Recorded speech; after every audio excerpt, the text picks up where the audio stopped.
جس طرح ڈھال آپ کر دیتے ہیں جنگ میں برستے ہوئے تیروں کے سامنے، تو وہ تیر ڈھال سے ٹکرا کے گر جاتے ہیں اور آپ کو نقصان نہیں پہنچتا، تو روزہ بھی آتش دوزخ سے ڈھال ہے، جہنم کی آگ سے بچانے والا ہے۔ روزے دار کو اللہ کی خاص رحمت نصیب ہوتی ہے۔ ایک حدیث میں آتا ہے کہ روزے دار کو دو خوشیاں نصیب ہوتی ہیں۔ ایک خوشی اسے تب ملتی ہے جب وہ روزہ کھولتا ہے، جب سارے دن کی بھوک اور پیاس کاٹنے کے بعد شام کے لمحے ہوتے ہیں اور پھر روزہ منزل تک پہنچتا ہے، تو کس مسرت اور خوشی اور سرشاری کے عالم میں روزہ دار ہوتا ہے کہ شکر ہے کہ اتنی لمبی اور اتنی سخت گرمی کے ماحول کی شدت کے باوجود اللہ تعالیٰ نے مجھے روح منزل کیا۔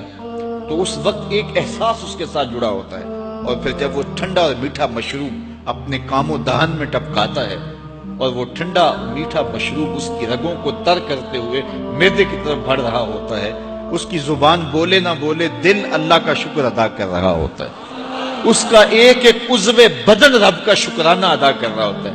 وہ ٹھنڈا اور میٹھا مشروب رگوں کو تر کرتا ہوا آگے بڑھتا چلا جاتا ہے، لیکن شکرانے کا وہ پیکر بن جاتا ہے۔ وہ ایک مسرت، ایک خوشی کا عالم ہوتا ہے کہ روزہ بھی نب گیا، سارے دن کی تکلیف بھی کٹ گئی، اور اللہ نے مجھے افطار کے لمحوں تک پہنچایا۔ فرمایا روزے دار کو ایک خوشی تب ملتی ہے جب وہ روزہ کھولتا ہے، وَفَرْحَةٌ عِنْدَ لِقَاءِ رَبِّهِ، اور دوسری خوشی روزہ دار کو تب ملے گی جب روزے کے صلے میں اللہ اپنا دیدار عطا فرمائے۔ بنی آدم کے جتنے بھی عمل ہیں 10 سے لے کر 700 گنا تک اس کا ثواب اولاد آدم کو اس کا دیا جاتا ہے۔ جتنا گڑ ڈالو اتنا ہی میٹھا، تو بعض کو 10 گنا، بعض کو 70 گنا، بعض کو 100 گنا، بعض کو 700 گنا، تو 10 سے لے کر 700 گنا تک بندے کے اعمال کا صلہ دیا جاتا ہے۔ لیکن میرے حضور نے فرمایا لیکن روزہ جو ہے اللہ فرماتا ہے وہ میرے لیے ہے اور اس کا اجر میں خود عطا کروں۔ جب وہ خود عطا کرے گا تو کتنا عطا کرے گا؟ سخی اتنا بڑا ہو تو پھر کیا عطا کرے گا؟ بلکہ بعض نے اس کو عجزی بہی کی بجائے عجزہ پڑھا ہے بصیغہ مجہول، کہ روزہ میرے لیے ہے اور اس کی جزا میں خود ہوں۔ باقی اعمال کی جزا جنت ہے، جنت کی نعمتیں ہیں اور بہت کچھ ہے، لیکن روزے کی جزا میں خود ہوں۔ اور جس کو وہ خود مل گیا پھر جنت میں مل گئی، جنت والا جو مل گیا پھر جنت بھی مل گئی، جنت کی نعمتیں بھی مل گئی۔ تو روزہ اللہ کی خوشنودی کا ذریعہ ہے، اس کی رضا کا ذریعہ ہے۔ تو خوش نصیب لوگ روزے کی برکتیں حاصل کرتے ہیں۔ اور ایک روایت میں آتا ہے جب رمضان المبارک کا آغاز ہوتا ہے اللہ اہل ایمان کو، اپنے بندوں کو محبت کی نظر سے دیکھتا ہے، اور اللہ جس کو محبت کی نظر سے دیکھ لے پھر اسے کبھی عذاب نہیں دے گا۔ اللہ اکبر۔ تو یہ روزہ دار کے لیے اللہ کی کرم نوازیاں ہیں، اللہ کی رحمتوں کے اجالے ہیں جو اس کے اوپر برستے ہیں۔